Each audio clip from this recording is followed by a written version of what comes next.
চমৎকার এপিসোড লিখেছি আমি, খুবই গর্বিত। ওরা চেষ্টা করছে নিজেদের ব্র্যান্ড এস্টাবলিশ করার, তো সবাই ওদের জন্য দোয়া করবেন। আর সবাই উপভোগ করব অনুষ্ঠানটা সুশৃঙ্খলভাবে। শেষের দিকে আমরা সবার পছন্দের গান গাইবো, আবারও পুরনো জায়গায়। আর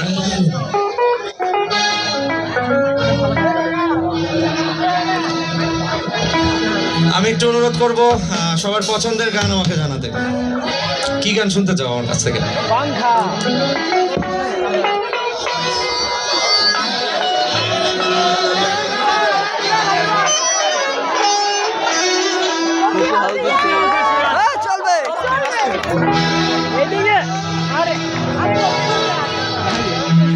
একটু সময় নিচ্ছি সাউন্ডটা চেক করার জন্য। হ্যাঁ, নস্টালজিক চমৎকার একটা গানের রিকোয়েস্ট এসছে, আমি চেষ্টা করবো এটা দিয়ে শুরু করার।